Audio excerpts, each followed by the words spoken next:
দেখুন, আমি একটু অবাকই হলাম, তার কারণ আমার বক্তারা 2021 মানে ভোট সন্ত্রাস, ভোট পরবর্তী সন্ত্রাসের কথা বললেই 21-এর খুব স্বাভাবিকভাবেই উদাহরণটা সামনে আসে, কিন্তু 11 আমরা ভুলে যাব 11? আমি সেদিনই আর্কাইভে বলছিলাম, আজকাল সবাই বড় বড় কথা বলেন যে শুধু নাকি রবীন্দ্রসঙ্গীত আর নজরুল গীতি সেখানে চলেছিল। আমার আর্কাইভ সাক্ষী দিচ্ছে একটার পর একটা অনুষ্ঠান আমাদের করতে হচ্ছিল 2011-এ বামফ্রন্ট সরকারের পতনের পর। মুখ্যমন্ত্রী মমতা বন্দ্যোপাধ্যায় যখন তৃণমূল সরকার তৈরি করেছিলেন, আর এই মুহূর্তে পর্দায় আপনারা ছবি দেখতে পাচ্ছেন, আমি জাস্ট দেখতে পাচ্ছি সেই সব ঘটনা।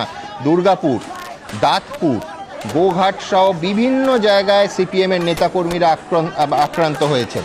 2011-র 14ই মে থেকে 31শে জুলাই অবধি, সংখ্যাটা লক্ষ্য করুন, তারিখটা 2011-র 14ই মে থেকে 31শে জুলাই, 1.5 মাসে অন্তত 30 জন বামপন্থী নেতা কর্মী সমর্থক খুন হন।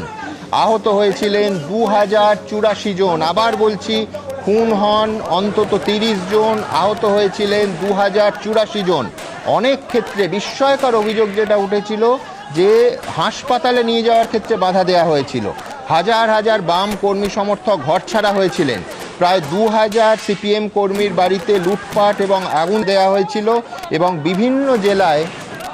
বিভিন্ন জেলায় সিপিএমের 821টা পার্টি অফিস লুট এবং দখল করা হয়েছিল। এটা হচ্ছে শুধু ওই বদলা নয় বদল। এবং ওই রবীন্দ্রসঙ্গীত চালার পর মমতা বন্দ্যোপাধ্যায় সিপিএমের কোনো কথা বললে উত্তর দিতেন যে ক্ষমতায় এসেছি সবে 10 বছর, লিউকোপ্লাস লাগানোর পরামর্শ দিতেন প্রত্যেক মঞ্চে, আমার নেওয়া প্রত্যেকটা সাক্ষাৎকারে। একটু মনে করিয়ে দিই, 10, অর্থাৎ 10 বছরের মধ্যে বিরোধীরা কোনো কথা বলতে পারবেন। এই ছিল এই রাজ্যের গণতান্ত্রিক পরিসর। কি বলতেন মমতা, দেখুন।